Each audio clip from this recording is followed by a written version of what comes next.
My former wife cheated on me with a masseur, and my current wife's child was kidnapped. This is a long story, but I think I need to start from the beginning to give you the full picture. My name is Jake, and I thought I had my life together. But recently, everything has been turned upside down. I met Sarah when I was 25. We both worked in the same office building, though in different departments. She was this vibrant, beautiful woman with an infectious laugh. I was instantly smitten. After a few weeks of awkward glances and small talk in the elevator, I finally mustered up the courage to ask her out. To my surprise, she said yes. Our first date was at a cozy little Italian restaurant downtown. We talked for hours, and it felt like we had known each other forever. She had a way of making me feel special, like I was the only person in the room. One date turned into 2, then 3, and before I knew it, we were inseparable. A year into our relationship, I proposed to her at the same restaurant where we had our first date. She said yes, and I felt like the luckiest man alive. We had a beautiful wedding, surrounded by friends and family. Everything felt perfect, like a dream come true. But as they say, reality is often stranger than fiction. For the first few years, our marriage was blissful. We bought a house in a nice neighborhood, got a dog named Max, and settled into what I thought was a perfect life. Sarah was a yoga instructor, and I had climbed the ranks in my job, becoming a project manager. We were the picture-perfect couple, or so I thought. Sarah was always very into health and wellness. She would often go to spas, have massages, and take yoga retreats. I encouraged it because it made her happy, and I trusted her completely. She had this one massage therapist, Tony, who she raved about constantly. She said he was a miracle worker for her stress and back pain. I didn't think much of it after all. A good massage therapist can be hard to find. Fast forward to a few months ago. Sarah started acting differently. She was distant, often coming home late from her appointments and being glued to her phone. I tried to brush it off as her just being busy, but something in my gut told me something was off. One night, she said she was going to see Tony for a late massage session. She seemed nervous, which was unusual. Call it intuition or paranoia, but I decided to follow her. I waited until she left and then drove to Tony's studio. I parked a little down the street, out of sight, and waited. About half an hour later, I saw them through the window. At first, it seemed like a normal massage session. But then, things took a turn. Tony's hands were all over her, not in a professional way, but intimately. They were laughing, touching, and then he started undressing her. I felt my stomach drop, but I couldn't look away. I was frozen, unable to process what I was seeing. Tony lifted her onto the massage table, and they started having sex right there. The room was dimly lit, but I could see everything clearly. Sarah was moaning, completely lost in the moment, and Tony was taking full advantage. They moved together as if they had done this many times before. It was raw, passionate, and completely devastating to watch. I felt a surge of anger and pain, but managed to hold back my immediate reaction. Instead, I drove home and waited. When Sarah came back, I confronted her. She denied it at first, but when I told her I had seen everything, she broke down and admitted it. She tried to explain that it just happened and that she didn't mean for it to go this far, but her words felt hollow, and my trust in her was shattered. The next few days were a blur. I couldn't eat, sleep, or think straight. The woman I had devoted my life to had betrayed me in the worst possible way. I decided to file for divorce. There was no coming back from this for me. The betrayal was too deep. Divorce proceedings are a special kind of hell. Sarah tried to make amends, begging for forgiveness and another chance. She claimed she was confused and made a mistake, but I couldn't see past the betrayal. We went through mediation, where the facade of civility quickly crumbled. She tried to claim more than her fair share of our assets, which only fueled my anger. During the proceedings, more shocking truths came to light. I found out that Tony wasn't the only one. Sarah had been unfaithful multiple times with different men. This revelation broke me even more. How could I have been so blind? As if things couldn't get worse, my parents, who had always been supportive, started acting strangely too. They kept telling me to forgive Sarah and work things out. At first I thought they were just trying to keep the peace, but then I discovered the real reason. My father had been having an affair with Sarah's mother for years. They had both been living a lie, and now they were trying to manipulate me into forgiving Sarah to keep their secret safe. When I confronted them, they were unapologetic. They said it was none of my business and that their affair had nothing to do with my marriage. The betrayal from my own parents was a punch to the gut. I felt utterly alone, with no one to trust. And that's where I am now, trying to navigate this mess. I'm not sure what my next steps should be, but I need to find a way to move forward. It had been a few weeks since the divorce proceedings began.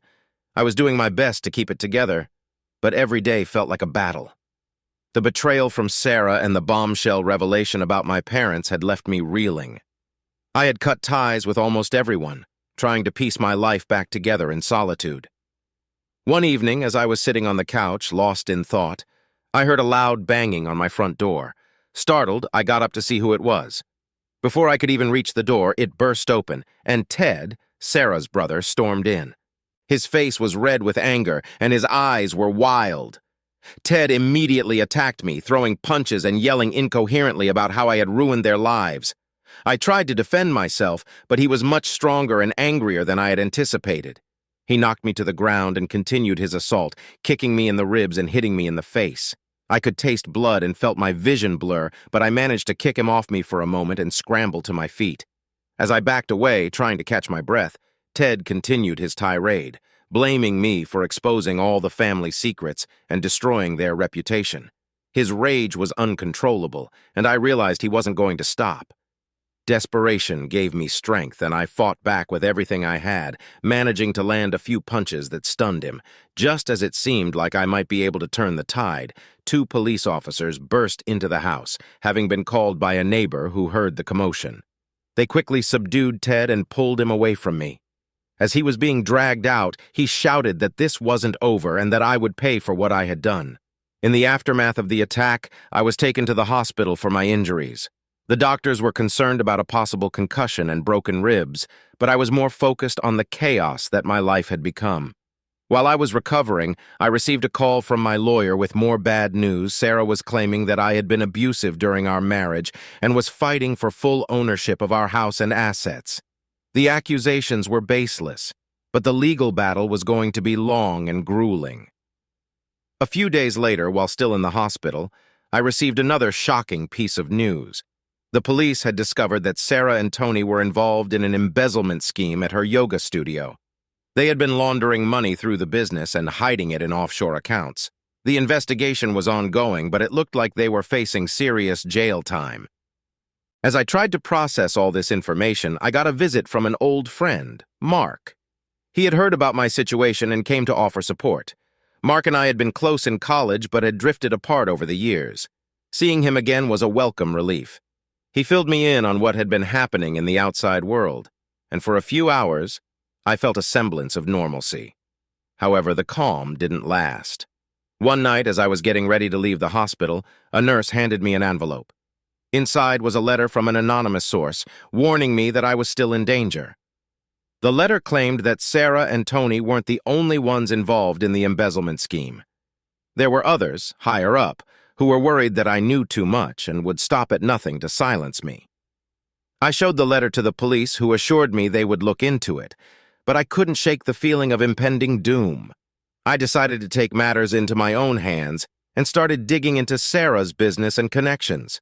What I found was more than I could have ever imagined. Sarah's yoga studio was just a front for a larger criminal organization involved in money laundering, drug trafficking, and even human trafficking. I realized that my life was in serious danger and I couldn't trust anyone. I packed my bags and went into hiding, trying to stay one step ahead of the people who were after me. Mark helped me set up a safe house and provided me with the resources I needed to stay off the grid. As I pieced together the full extent of the criminal network, I documented everything and prepared to go to the authorities. But every day was a struggle, as I had to constantly look over my shoulder and move frequently to avoid being caught. The situation escalated when I found a tracker hidden in my car. Someone knew my movements and was getting closer. I had to abandon the car and move on foot, staying in motels and using cash to avoid detection. The stress and fear were overwhelming, but I knew I couldn't stop until I exposed the truth and cleared my name. And that's where I am now, constantly on the run, trying to navigate this mess. I'm not sure what my next steps should be, but I need to find a way to bring down this criminal network and finally get my life back. The days on the run blurred together. Every corner I turned, every shadow I saw, my paranoia grew. My only constant was Mark, who was risking everything to help me. He kept me informed about the ongoing investigation and the developments in Sarah and Tony's case. The authorities were closing in on the larger criminal network, and arrests were being made, but it was a slow and dangerous process. One morning, Mark called with urgent news.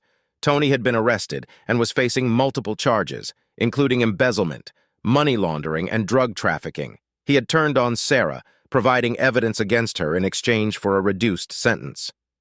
Sarah was now the primary target of the investigation, and her world was falling apart.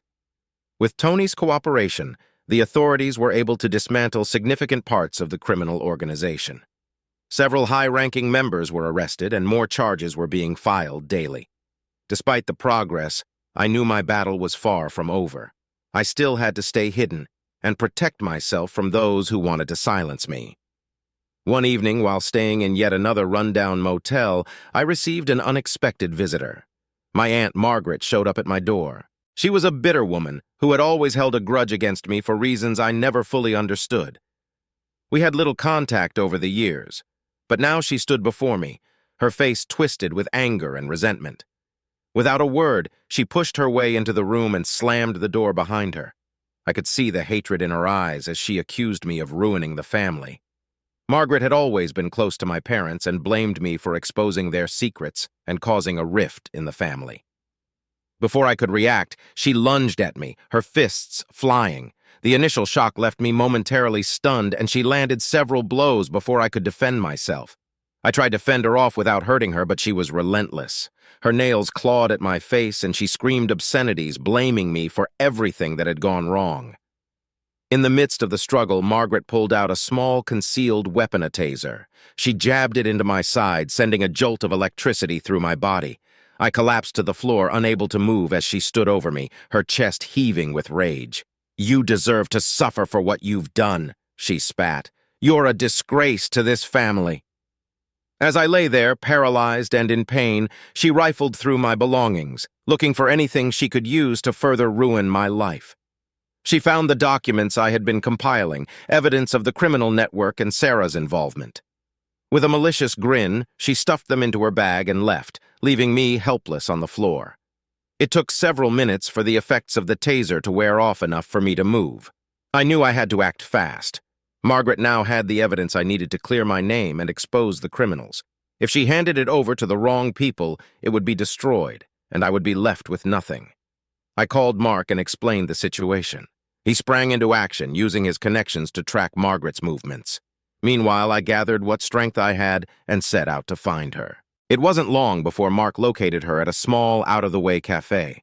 I made my way there, my mind racing with plans to retrieve the documents. When I arrived, I spotted Margaret sitting alone at a table, casually sipping coffee as if she hadn't just assaulted me and stolen crucial evidence. I approached her cautiously, trying to remain unnoticed. As I got closer, I saw an opportunity. Her bag was open, the documents partially visible inside. Taking a deep breath, I made my move. I grabbed the bag and ran, hearing her angry shouts behind me. I didn't stop, weaving through the streets until I was sure I had lost her. Exhausted and battered, I found a secluded spot and checked the contents of the bag. The documents were all there, intact. Relieved but still wary, I contacted Mark. He arranged for a safe place where I could hide until we could hand over the evidence to the authorities. It was a small victory, but I knew the fight was far from over. In the following weeks, the evidence I provided helped the authorities make significant breakthroughs in their investigation. Sarah was arrested and charged with multiple crimes. Her trial was a media spectacle, and the truth about her double life was laid bare for everyone to see. Margaret, realizing the gravity of her actions, tried to flee, but she was caught and charged with assault and obstruction of justice. Her hatred for me had driven her to desperate measures, and now she was facing the consequences. The criminal network continued to unravel, with more arrests being made and more victims being freed. The authorities praised my courage and determination, but I knew it had come at a great personal cost. My life had been shattered, my trust in those closest to me broken. As I slowly began to rebuild, I remained cautious, always looking over my shoulder. The scars from this ordeal would never fully heal, but I was determined to move forward.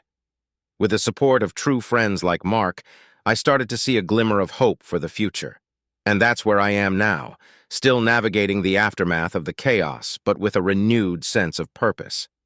There are still many challenges ahead, but I know I have the strength to face them. Months passed, and slowly life began to return to a semblance of normalcy. The legal battles subsided, and I found myself with a new sense of freedom, albeit with scars from the past. It was during this time that I met Emily. Emily was a breath of fresh air. We met at a mutual friend's party, and from the moment we started talking, I felt an instant connection. She had a warm, genuine smile and a kindness in her eyes that put me at ease. We talked for hours that night, sharing stories and laughing more than I had in a long time. Our first date was a simple coffee at a local cafe. It was refreshing to spend time with someone without the weight of my past looming over us. Emily was understanding and patient, never prying into my previous life unless I brought it up. She was an artist, passionate about painting and photography, and she had an infectious enthusiasm for life. We started seeing each other regularly. We enjoyed long walks in the park, weekend getaways to the countryside, and quiet evenings cooking dinner together. Emily had a way of making even the most mundane activities feel special. Her creativity and zest for life reignited a spark in me that I thought I had lost forever. After a year of dating, I knew I wanted to spend the rest of my life with her. I planned a special proposal, renting out a small art gallery for the evening. I filled it with her favorite flowers and displayed some of her artwork along with photos from our time together. As she walked through the gallery, taking in the memories, I got down on one knee and asked her to marry me. Her eyes filled with tears of joy as she said yes. Our wedding was a beautiful, intimate ceremony with close friends and family. We chose a picturesque vineyard as our venue, and the day was filled with love, laughter, and dancing under the stars. It was the happiest day of my life, and I felt like I was finally leaving the darkness behind. A few months after our wedding, Emily and I received the wonderful news that we were expecting a baby. The pregnancy brought us even closer together. We spent countless hours preparing for the arrival of our little one, from decorating the nursery to attending parenting classes. Emily's excitement was contagious, and I found myself eagerly anticipating the new chapter in our lives. The day our daughter Lily was born was indescribable. Holding her in my arms for the first time, I felt an overwhelming surge of love and protectiveness. Emily and I were over the moon, and our little family felt complete. The first few months were a blur of sleepless nights, diaper changes, and baby giggles. Despite the exhaustion, I cherished every moment. But then, the unthinkable happened. Lily was 3 months old when she was taken from us. It was a sunny Saturday afternoon, and we had taken her to the park for a picnic. The park was bustling with families enjoying the warm weather. We spread out a blanket under a large oak tree, and Emily took out her sketchbook while I played with Lily. At one point, Emily needed to use the restroom, so I stayed behind with Lily. I was distracted for just a moment, answering a text message from Mark, who was checking in on us. When I looked up, Lily was gone. Panic set in immediately. I frantically searched the area, calling out her name, but there was no sign of her. Emily returned, and I could see the fear in her eyes as I told her what had happened. We both started searching the park, asking everyone we saw if they had seen our daughter. Minutes felt like hours, and the park seemed to close in around us. We called the police, and they arrived quickly, setting up a perimeter and questioning witnesses. Several people reported seeing a man and a woman near our blanket around the time Lily disappeared. They described the couple as average-looking, nothing particularly distinctive about them, which made the search even more challenging. The police took our statements and assured us they were doing everything possible to find Lily. Emily was inconsolable, and I felt a mix of helplessness and rage. We stayed at the park well into the night, hoping for any sign of our daughter. But there was nothing. Days turned into weeks, and there were still no leads. The police continued their investigation, and the media picked up the story, turning it into a nationwide search. We appeared on television, pleading for any information that could lead to Lily's safe return. One night, as I was going through the security footage from the park for the 100th time, I noticed something I had missed before. In the background of one of the clips, I saw a car parked near the park entrance. The car had a distinctive bumper sticker, a logo for a local animal shelter. I had a gut feeling this could be a clue. I took the footage to the police, and they followed up on the lead. It turned out the car belonged to a couple who had recently adopted a child under suspicious circumstances. The adoption papers were forged, and the couple matched the descriptions given by the witnesses in the park. The police conducted a raid on the couple's home, and to our immense relief, they found Lily. She was unharmed, but the sight of her in that unfamiliar place broke my heart. Emily and I rushed to the police station to be reunited with our daughter. The moment I held her in my arms again, I felt a wave of emotions, relief, joy, and an overwhelming sense of gratitude. The couple was arrested and charged with kidnapping, and the investigation revealed a larger network involved in illegal adoptions. The authorities dismantled the operation, ensuring that no other families would suffer the same ordeal. As we brought Lily home, I realized how precious and fragile life is. The experience had changed us, but it also made us stronger. Emily and I were more determined than ever to protect our family and cherish every moment together. We continued to work with the authorities, providing information to help bring others involved in the illegal adoption ring to justice. The media attention eventually faded, and we were able to focus on rebuilding our lives. Our bond as a family grew even stronger. Emily and I leaned on each other for support, and we made sure Lily was surrounded by love and security. We moved to a new home, far away from the memories of the past, and started fresh. In time, we welcomed another child into our family, a baby boy named Ethan. Watching Lily and Ethan grow up together, I felt a sense of peace I hadn't known before. Despite the trials we had faced, we had come out on the other side stronger and more united. Life had thrown us more challenges than I could have ever imagined. But with Emily by my side, I knew we could face anything together. And as I looked at our children playing happily in the yard, I felt a renewed sense of hope and gratitude for the family we had built. Our journey was far from over, but with love, resilience, and the support of those who truly cared for us, I knew we could overcome whatever came our way. As we settled into our new home, life began to take on a sense of normalcy. Emily and I found comfort in our new surroundings, and our children, Lily and Ethan, were thriving. We took walks in the nearby park, attended community events, and slowly started to build a new life for ourselves. Our new neighborhood was charming, filled with families and friendly faces. One of our closest neighbors was a man named Dave. He lived alone in the house next door, and although he was polite, there was something about him that seemed off. He often kept to himself and had a disheveled appearance. At first, we thought he might just be a private person, but soon his behavior began to raise concerns. We first noticed something was wrong when we saw people coming and going from Dave's house at odd hours. There were times when loud music and strange smells emanated from his place, but we tried to mind our own business. One evening, however, we heard shouting coming from his backyard. I went over to check if everything was all right and found Dave in a heated argument with a stranger. They quickly dispersed when they saw me, and Dave brushed it off, saying it was just a misunderstanding. Despite these odd occurrences, we tried to give Dave the benefit of the doubt. We wanted to be good neighbors and not jump to conclusions.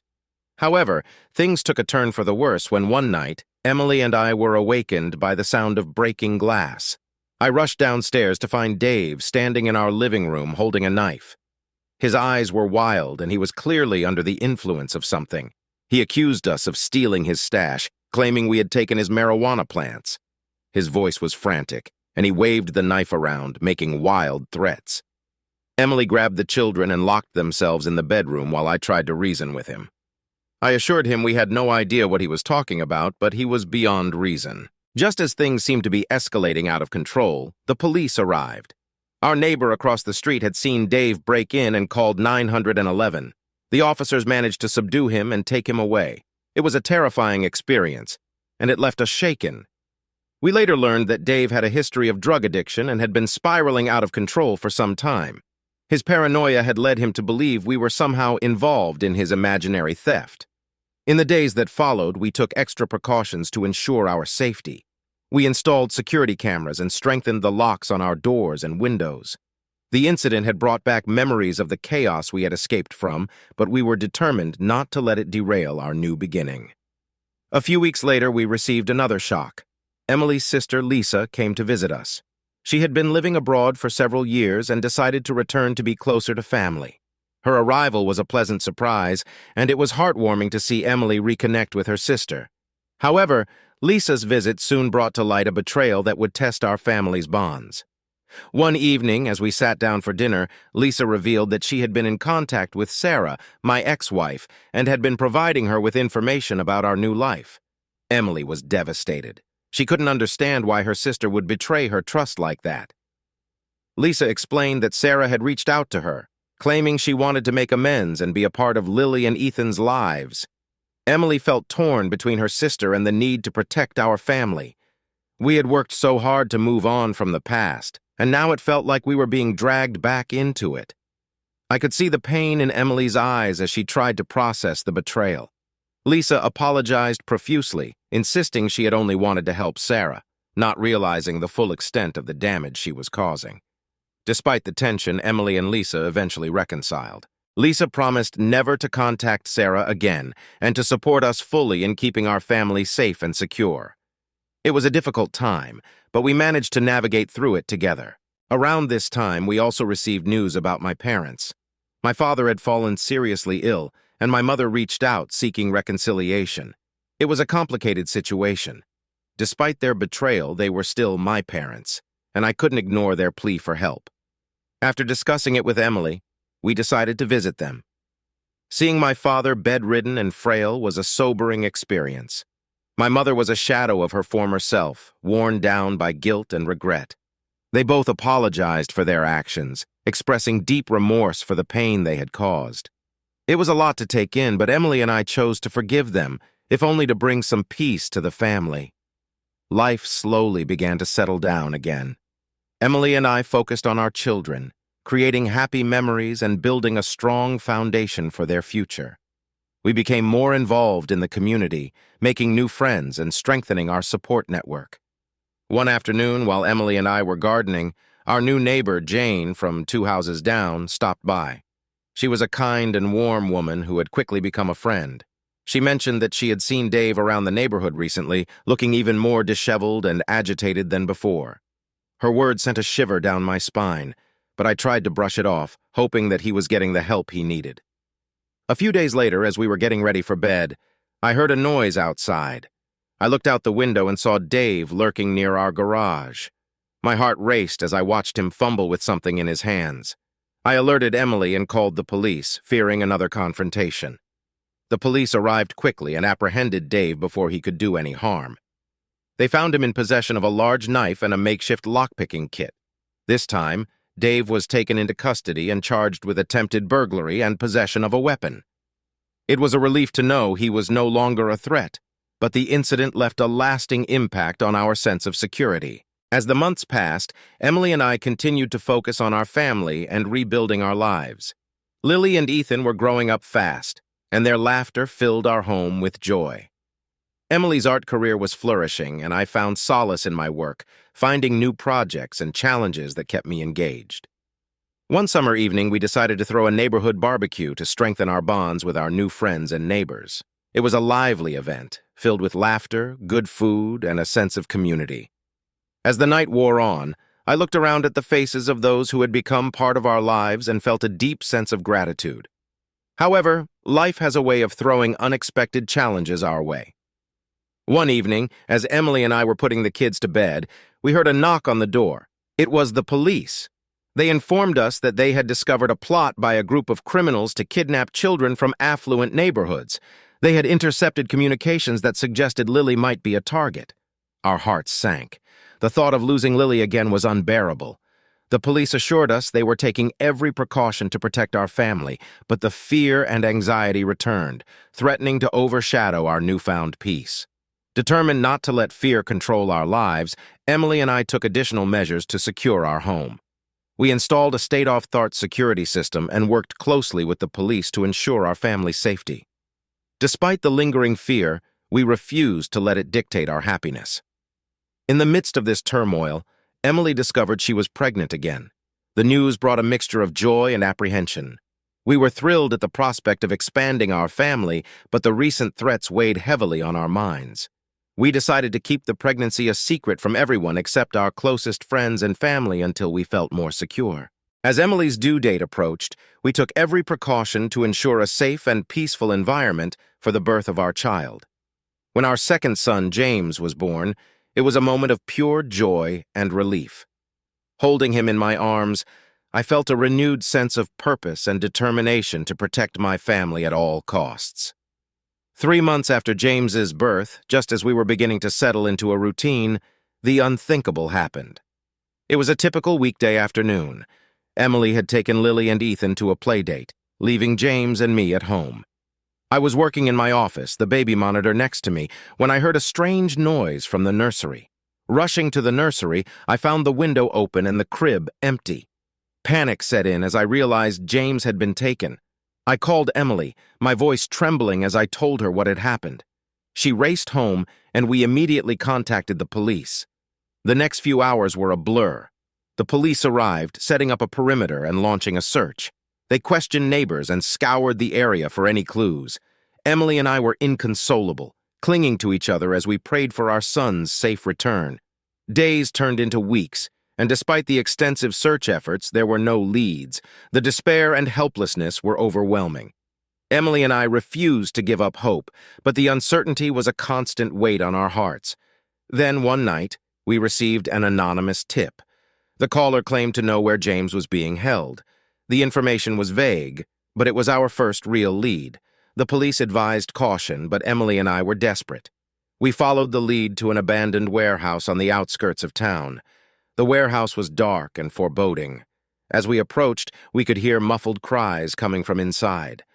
With the police close behind, we entered the building, our hearts pounding.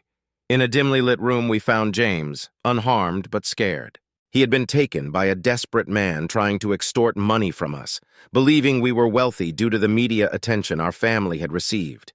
The police apprehended the kidnapper, and we were finally reunited with our son.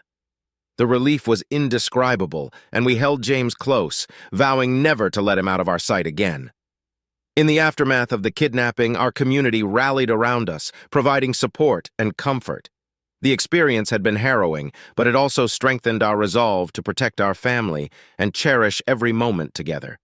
Emily and I knew we couldn't control everything that happened in our lives, but we could face each challenge with courage and resilience. Our love for each other and our children would always be our guiding light, no matter what obstacles lay ahead. As we settled back into our routine, we took comfort in the small moments of joy and peace. Our journey had been tumultuous, but it had also brought us closer together.